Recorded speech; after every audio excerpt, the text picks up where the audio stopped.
नमस्कार दोस्तों, मैं दिनेश कुमार उपस्थित हूं आपके सामने आपके अपने परिवार स्मार्ट स्टडी अप्रोच के ऑफिशियली यूट्यूब चैनल पर, जहां आज हम बात करने जा रहे हैं जो आपको भारतवर्ष में जिधर को देखो उधर को एक नाम सुनाई दे रहा होगा, सिंधु जल संधि।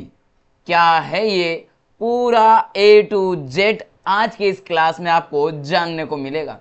याद रखिएगा, मीडिया में चर्चा में और भारत सरकार की तरफ से इसके लिए स्टेप उठाया गया है सिंधु जल संधि को लेकर के। तो हमारी परीक्षा में भी, चाहे भारत के आप कोई सी भी एग्जाम दो, यूपीएससी हो या कोई वनडे क्लर्क की एग्जाम हो, हर एक परीक्षा में यहां से आपको प्रश्न देखने को मिलेगा। तो मैंने यहाँ सारे पक्ष जो भी है इसके सब कवर किया हूं। ए टू जेड आज की इस पूरी क्लास में आपको करवाने वाला हूं। अंत तक क्लास देखिएगा, तभी पता चलेगा कि क्या है यह जो सिंधु जल समझौता इतना बड़ा, जिसको लेकर के भारत सरकार ने कह दिया कि हम इससे बाहर होते हैं, अब हम इसको नहीं मानेंगे। तो ऐसा है क्या, इसमें क्या रहस्य है, आज इस रहस्य को हम जानेंगे। सबसे पहले सिंधु जल समझौता के आगे डिटेल में हम बात करें, उससे पहले मैं आपको बता देना चाहता हूं कि यदि आप स्मार्ट स्टडी अप्रोच के इस YouTube चैनल पर पहली बार जुड़े हैं ऑफिशियल वाले पे, तो आपसे आग्रह है कि हमारे इस YouTube चैनल को भी सब्सक्राइब कर ले, बेल आइकन को ऑन कर ले और क्लास को अंत तक देखने के बाद एक कमेंट अवश्य करें। अगर आपको लगता है कि वाकई में आपके लाइक कंटेंट है तो लाइक करना जरूर, अपने साथियों को लिंक अवश्य शेयर करना। याद रखिएगा, वो तैयारी कर रहा है या ना कर रहा है, सभी को, पूरे भारतवर्ष में सभी को ये ज्ञात होना चाहिए कि सिंधु जल समझौता ऐसा क्या है जहां भारत सरकार ने इतनी बड़ी स्टेप उठाते हुए, जिसकी वजह से पूरा पाकिस्तान, ये कहने को तुल गई पाकिस्तान सरकार कि ये युद्ध की घोषणा है, एक तरीके से वाटर वॉर माना जाएगा। उन्होंने ऐसा कह दिया कि मतलब एक तरीके से युद्ध माना जाएगा। और तब से पूरा पाकिस्तान कुत्ते की पूंछ टक टक हिलती चली जा रही है, लुढ़का रही कि अब क्या करें, मुझे कोई खाने पीने के लिए दे दो, मैं पी लूंगा। इसलिए से वो जब कुत्ता पूंछी लड़काता है ना, जब उसको कुछ चीज खाना को चाहिए, इसके लिए चाहिए, वैसे ही कर रहा है। तो हो जाइए, इसकी पूंछ को कैसे ये मतलब लहरा रहा है उसको देखेंगे हम। आपके सामने यहाँ विदित हो रहा होगा, दिखाई दे रहा होगा आपको, ये डायग्राम में मैंने आपको यहाँ दिखाने का प्रयास किया है। हमारे यहाँ पर जो नदियां हैं, ये सिंधु नदी है, ये सिंधु नदी है, ठीक है, और ये जो इसकी सहायक नदियां हैं, ठीक, इन नदियों के माध्यम से, ये जो भारत से होकर जा रही सारी सारी नदियां, इन नदियों के माध्यम से पानी कहाँ जा रहा है, ये पाकिस्तान है, ये नल्ला है, क्या है, नल्ला है पाकिस्तान, ये पाकिस्तान नल्ला है, और ये हमारा इंडिया प्यारा सा भारत जो कि जम्मू कश्मीर वाला इलाका है। यहाँ पर आपको विदित करवा दूं, अगर नहीं जानकारी है तो आपको ये जानकारी करवा दूं मैं याद, कि ये जो है ये एलओसी है। कौन सी है, ये यहाँ जो लिखी हुई है ये एलओसी है, ये यहाँ ये वाली जो लाल वाली लाइन है एलओसी है। और वाकई में अपनी मेन लाइन तो यहाँ पर है, मेन तो यहाँ तक हमारी सीमा है, लेकिन इतना भी इसने कब्जा कर रखा, जिसको हम क्या कहते हैं, पीओके के नाम से जानते हैं। पीओके को आप सभी जानते हो ना, उसी की बात कर रहे हैं। ये पीओके वाला इलाका है। अब यहाँ से आतंकवादी जो भी संगठन बना के रखते हैं, और ये आकर के कहाँ करते हैं अटैक, या भारत में आकर के कुछ न कुछ घटनाएं अंजाम देते रहते हैं। आप सभी को पता है अभी पहलगांव, तो ये जो घटना हुई जो कि अमानवीय रूप से हुई है, ये कतई निंदनीय है और अमानवीय है। ऐसे के जो ऐसा देश अगर इस घटना को भी ये मान रहा है कि हम इसके हित में ना बोल करके इसके विपरीत जा रहा है, तो कहीं ना कहीं ये क्या कर रहा है, यही उसको बढ़ावा दे रहा है, इसी ने अंजाम दिलवाई, यही इसका जिम्मेदार माना जा सकता है मेरे हिसाब से। तो क्योंकि जहां सभी देश इस घटना की निंदा कर रहे हैं, वहां पाकिस्तान अकेला बौखलाया हुआ है। तो इसका मतलब साहब है, जो गलत होता है वही तो अपना बार बार बोल करके झाड़ता है कि हमने कुछ नहीं किया है। तो ये जो घटना हुई, इसी को देखते हुए सिंधु घाट, जो सिंधु नदी है, उसका जो जल समझौता है वो सामने आया। हम देखेंगे कि यहाँ से जो भारत सरकार ने डैम वगैरह बना रहा है, वहां से रोक लगा दी धीरे धीरे, और पानी रोकने जा रहे हैं। तो क्या है ये पूरा एक एक विश्लेषण जान लेते हैं। सिंधु जल संधि भारत और पाकिस्तान दोनों देशों के बीच में पानी को लेकर के की गई थी। जहां पानी का बंटवारा, जब हमारा देश आजाद हुआ तो सिंधु नदी जो और उसकी सहायक नदियां पूरे भारत में थी, क्योंकि पाकिस्तान तो था नहीं, पाकिस्तान का तो जन्म ही 1947 में हुआ। और अगर अभी भी जो स्थिति बनी है, अगर ये स्थिति बरकरार रही तो शायद 2025 अंत हो जाए, डेथ भी हो जाए। अरे भाई, जो जन्मा है उसकी डेथ तो निश्चित है, नहीं है क्या, है ना। तो वैसे ही तो सिंधु जल संधि को लेकर के संधि हुई कि आधा आधा पानी दोनों देशों के बीच में बंटवारा होना चाहिए, मतलब उनको भी मिलना चाहिए, क्योंकि उनकी जीवन रेखा मतलब पाकिस्तान पूरा डिपेंड है सिंधु जल संधि, सिंधु नदी के पानी के ऊपर और उसकी जो सहायक नदियां उसके ऊपर। तो भारत सरकार उदार भावना की रही है हमेशा, पहले भी अभी भी हम काफी उदार भावना के साथ आगे बढ़ते चले गए और इनको पानी देते चले गए। अब जरा देखिए क्या है, बंटवारे को लेकर हुई एक महत्वपूर्ण संधि है। यह संधि जो है सिंधु नदी और उसके सहायक नदियों के जल के उपयोग, वितरण और प्रबंधन को नियंत्रित करती है। यह जो संधि हुई थी, इस संधि की डेट याद रखिएगा, यह डेट पूछी जा सकती है, कब हुई थी? 19 सितंबर 1960 को इस संधि के लिए बातें वगैरह सब कुछ स्टार्ट हुई, उस समय हुई थी। 19 सितंबर 1960 को कराची में भारत के तत्कालीन प्रधानमंत्री पंडित जवाहरलाल नेहरू साहब और पाकिस्तान के तत्कालीन प्रधानमंत्री अयूब खान ने हस्ताक्षर किए थे। और इसमें हस्ताक्षर करवाने के लिए जिसमें मध्यस्थता की भूमिका निभाई थी वो कौन था? विश्व बैंक ने इसमें मध्यस्थता की भूमिका अदा की थी। याद रखना, किसने मध्यस्थता की थी? विश्व बैंक ने। कौन से प्रधानमंत्री थे भारत के? पंडित जवाहरलाल नेहरू। पाकिस्तान के कौन से थे? अयूब खान। कब किए गए थे? 19 सितंबर 1960। ठीक। सिंधु जल संधि के वे प्रावधान जो हमारे लिए कहीं ना कहीं लॉस देखे गए भारत के लिए और पाकिस्तान के लिए एक तरीके से जीवनदायिनी संधि थी। तो इसके लिए फिर भी भारत ने क्या किया? दे दिया कि जा तू भी जी ले, तू भी पनप ले, अगर सही से रहेगा तो जिंदगी भर खाएगा, नहीं तो बीच में हम लुढ़का भी सकते हैं। तो वही घटना की नदियों का विभाजन, जो इनके सिंधु नदी और उनके सहायक जो नदियां 6 उनको मिला करके इन 6 नदियों को बंटवारा किया गया। नदियों को बंटवारा कर लिया कि इन नदियों का पानी इनको लेना है और इनका इनके लिए, मतलब पूर्णतः डिवाइड किया गया। संधि के तहत सिंधु नदी प्रणाली की 6 नदियों को 2 समूह में बांटा गया। कितने भागों में? 2 भागों में बांटा गया, जो पूर्वी और पश्चिमी। कितने भागों में? 2 में, पूर्वी और पश्चिमी। कौन कौन से ये दोनों भाग जरा देखिए, ध्यान से देखिएगा भाई, क्योंकि ये जो आपको मैं कराने जा रहा हूं ना, ये आपके लिए बहुत महत्वपूर्ण है। पूर्वी क्षेत्र में कौन सी थी? सतलुज नदी, जो व्यास या ब्यास भी बोलते हैं इसको व्यास कहते हैं, वैसे व्यास भी कहते हैं, व्यास नदी और रावी नदी। इन नदियों का औसत वार्षिक प्रवाह लगभग 33 मिलियन एकड़ फीट तक होता है। कितना? 33 मिलियन एकड़ तक इसमें क्या करता है? प्रवाह चलता है। इन नदियों का जो पानी है वार्षिक मतलब 12 मासीय नदियां हैं। पश्चिम में कौन सी? सिंधु नदी, झेलम, चिनाब, तीनों नदियां बड़ी उधर।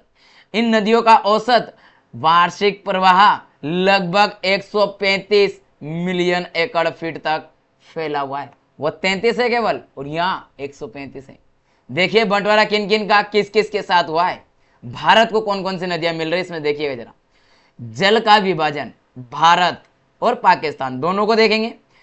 भारत को इस संधि के द्वारा पूर्वी नदियों में सतलुज नदी, व्यास नदी और रावी नदी, ये वह है ना, वह है, ठीक है, वह है के पानी का अप्रतिबंधित उपयोग करने का अधिकार है। मतलब कि इन तीनों नदियों का इसको उपयोग करने का अधिकार दिया गया, किसको? भारत को। जबकि पाकिस्तान को जो संधि के द्वारा पश्चिम की जो नदियां है, सिंधु, झेलम, चिनाब, अब जरा यहां देखिए आप, ये जो पश्चिमी वाली नदियां हैं 135 मिलियन एकड़ फीट, मतलब जो जल का ज्यादा उपयोग जाने वाला है, लाभ मिलने वाला किसको? पाकिस्तान को मिलने वाला, के पानी का उपयोग करने का अधिकार देता है। हालांकि ने भारत इन पश्चिमी नदियों का कुछ सीमित उपयोग कर सकता है, केवल 20%। सोचिए, जो नदियां हमारे क्षेत्र से होकर के जा रही है उन नदियों का पानी हम कहां भेज रहे हैं? पाकिस्तान भेज रहे हैं, और केवल 20% हम ले रहे हैं। तो ये कहीं ना कहीं क्या था? हमारा उदार दृष्टिकोण, हमारा ये था कि नहीं भाई, हम तुम्हें भी जीने के लिए, तुमने तो हमारे साथ सही नहीं किया लेकिन तुम सही से रह लो। लेकिन कहते हैं ना क्या कुत्ते की पूंछ सीधी कभी नहीं होती है और टेढ़ी की टेढ़ी होती है, और वही हरकत की है पाकिस्तान ने। घरेलू उपयोग के लिए भारत उपयोग कर सकता है, गैर उपयोग उपभोग योग्य जैसे नेविगेशन के लिए, बाढ़ नियंत्रण के लिए, कृषि के उपयोग के लिए भी संधि में निर्दिष्ट मात्रा जो 20% है उसमें भी हम क्या कर सकते हैं, उपयोग कर सकते हैं, कृषि के क्षेत्र में भी। अब यहां देखिए ये महत्वपूर्ण पॉइंट है, रन ऑफ द रिवर, पन बिजली परियोजनाओं का निर्माण भी, जो छोटी पन बिजली योजना है उनको भी बना सकते हैं, जिसमें पानी का भंडारण सीमित होना चाहिए, ज्यादा मात्रा में ना हो, और पानी के प्रवाह में जो बना हुआ है उस प्रवाह में परिवर्तन ना करें, प्राकृतिक रूप से जो जा रहा है नेचुरली जहां प्रवाह हो रहा है वही होना चाहिए। ऐसा नहीं कि आपने डैम बनाया पन बिजली परियोजना नाम पे और उसका पानी ही डाइवर्ट कर लिया, ऐसा नहीं चलेगा। स्थायी सिंधु आयोग, ये आयोग अब चर्चा में आने वाला है बहुत ज्यादा। PIC तो क्या है ये, स्थायी रूप से था इसका आयोग। संधि के कार्यान्वयन के लिए एक स्थायी सिंधु आयोग की स्थापना की गई। इसमें दोनों देशों के आयुक्त होते हैं और आयोग की साल में कम से कम एक बार बैठक अवश्य होती है और बारी बारी से पाकिस्तान और भारत के में होती है। तो ये बारी बारी से होती है, याद रखना, और साल में एक बार तो होती ही है। इसका उद्देश्य क्या था इस संधि के तहत, जो ये आयोग का उद्देश्य क्या था, क्योंकि संधि जो की गई, इस संधि में जो भी हमने सहयोग की व्यवस्था स्थापित की है उसको आगे बढ़ाना है, नदियों के से संबंधित जितना भी डेटा है उनका और सूचना का आदान प्रदान करना, एक दूसरे देशों को प्रदान करते रहना, और संधि से उत्पन्न होने वाले किसी भी मुद्दे को हल करने का प्रयास आयोग करेगा। मतलब किसी तरह कोई विवाद उत्पन्न होता है तो उस विवाद का समाधान ये करेगा। विवाद उत्पन्न होने पर समाधान कैसे होगा, संधि में विवादों को हल करने के लिए त्रिस्तरीय तंत्र को अपनाया गया, 3 तरीके से समाधान अपनाया गया। पहला स्तर है, यदि मुद्दे जो है मुद्दा वह पहले स्थानीय मुद्दे जो स्थायी रूप से सिंधु आयोग जो है उसके जो भी अधिकारी है उनके समक्ष रखा जाएगा, आयोग के सामने रखा जाएगा। अगर यहाँ इनके प्रयासों समाधान अगर हो जाता है तो ठीक, अगर नहीं हो पाया तो फिर मतभेद की स्थिति में दूसरे स्तर पर जाएंगे। और दूसरा स्तर कौन सा है, यदि आयोग मुद्दे को हल करने में विफल रहता है तो इसे तटस्थ, ये पूछा जाएगा एग्जाम में, तटस्थ विशेषज्ञ के पास भेजा जा सकता है, जिसे क्या करना, विश्व बैंक द्वारा नियुक्त किया जाता है और तकनीकी मामलों के लिए यह जांच पड़ताल करता है। और अगर यहां भी विवाद नहीं हो रहा है तो फिर विवाद कहां जाएगा, मध्यस्थता न्यायालय चला जाएगा। यदि मतभेद संधि की व्याख्या या अनुप्रयोग से संबंधित है या तटस्थ विशेषज्ञ के निर्णय से कोई पक्ष असहमत है तो मामला मध्यस्थता न्यायालय, कोर्ट ऑफ आर्बिट्रेशन जो होती है उनके पास भेजा है। मध्यस्थ न्यायालय होता है जिसमें दोनों तरफ का जो पक्ष रहेंगे सुनेंगे और निर्णय देंगे, अंत में भेजा जा सकता है। जिसमें कितने सदस्य होंगे, 7 मेंबर्स होंगे, 7 सदस्य शामिल होते हैं। संधि का महत्व क्या है, जरा महत्व भी जान लीजिए, क्योंकि महत्व ही हमारे लिए एग्जाम में महत्वपूर्ण होता है। यह संधि दुनिया की सबसे सफल साझाकरण संधियों में से एक मानी जाती है और इसमें यह भी माना जाता है कि भारत सरकार द्वारा पाकिस्तान की जनता को जीवन दान दिया गया है। जीवन दान जो दान है वह दिया गया है, जीवन दान दिया उनको, एक तरीके से उन्हें जीवन रोटी इस रोटी की है वो दी गई है। लेकिन कहते हैं ना, मैं फिर से कहूंगा, कुत्ते की पूंछ टेढ़ी ही होती है, उसको सीधा करने जाओगे कभी नहीं होगी। आप कितने ही दिन उसमें ये रख दीजिए, वो टेढ़ी की टेढ़ी ही होती है। वैसा ही है, भारत और पाकिस्तान के बीच कई युद्ध हुए, हाँ बीच में कोई युद्ध भी छिड़ चुके हैं, फिर भी तनाव भी उत्पन्न हुए, इसके बावजूद काफी हद तक यह है जो कायम रही है संधि। लेकिन अभी आप देख रहे हैं हम किस कारण से पढ़ रहे हैं इसको, किस कारण चर्चा में आई है, यह आई अभी सिंधु संधि से भारत ने पूर्णतः इनकार किया। अब भारत ने कहा बार बार पानी भी हम पिलाएं, खून भी हमारा बहे, ऐसा नहीं चलेगा।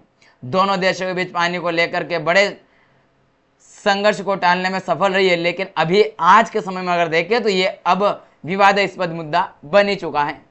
ये दोनों देशों विशेषकर पाकिस्तान के लिए जल सुरक्षा और कृषि विकास के लिए महत्वपूर्ण है, क्योंकि पाकिस्तान अपनी सिंचाई की आवश्यकताओं के लिए पश्चिमी नदियों पर ही निर्भर है। इसके बिना उसका जीवन नहीं चलेगा। पाकिस्तान की पहले तो अर्थव्यवस्था खत्म है और ऊपर से ये जो भारत सरकार द्वारा इनको एक झटका दिया गया है, यह कहीं ना कहीं उसकी अर्थव्यवस्था पूरा तरीके से मिट्टी में मिलाने वाला है। याद रखिएगा, मैं आपको विदित करवा रहा हूं कि ये जो निर्णय है वाकई में सही निर्णय है, क्योंकि कब तक ऐसा टाला जाएगा, कब तक ऐसा चलेगा, नहीं चल सकता। अब कुछ तो करना चाहिए और इसी के परिणाम स्वरूप ये हुआ है। ये सिंधु जल संधि के ऊपर मैंने एक वीडियो बनाया है। आपको अगर लगा है कुछ भी ऐसी कुछ चीज जहां आपको डाउट है या आपको भी कुछ एक्स्ट्रा फैक्ट है, वह कमेंट बॉक्स में अवश्य बताएं, ताकि आपके साथी, आपके कलीग्स जो भी इसको देखें, वे कमेंट बॉक्स को पढ़ करके उनका भी और इंप्रूवमेंट हो जाए, कुछ चीज अगर छूट गई हो तो। पहली बात। दूसरी, आपको अपनी राय बताना है, क्या भारत सरकार के द्वारा जो निर्णय लिया गया है यह सही है या नहीं। अगर सही है तो हाँ, और नहीं है तो नहीं। जो भी आपका व्यू है ये कमेंट बॉक्स में बताएं, और अगर हाँ है तो समर्थन के साथ में जो भी दो लाइन भारत सरकार और भारतीय सेना, भारतीय जज्बे के लिए कहना चाहें वो कहिए, और अगर नहीं तो क्या स्टेप उठानी चाहिए वह भी आपको कमेंट बॉक्स में बताना है। इसकी पीडीएफ कहाँ मिलेगी? अगर आपको ये पीडीएफ भी एक बार पढ़ना है फिर से, तो आप स्मार्ट स्टडी अप्रोच की हमारी एप्लीकेशन है उसको डाउनलोड कीजिए गूगल प्ले स्टोर पर जाकर के, और उसमें जाकर के इसका पीडीएफ रीड कर लीजिए। करंट अफेयर वाले सेशन में इसको ढाला जाएगा। ये मोबाइल नंबर है, अगर आपको कोई समस्या है तो 9479571757 यह हेल्पलाइन नंबर है, तो आप इसमें मुझसे कांटेक्ट कर सकते हैं। कोई समस्या हो किसी प्रकार की तो आप मेरे से मदद ले सकते हैं। ठीक है, तो चलिए मिलेंगे अगले सेशन में। तब तक के लिए जय हिंद, जय भारत।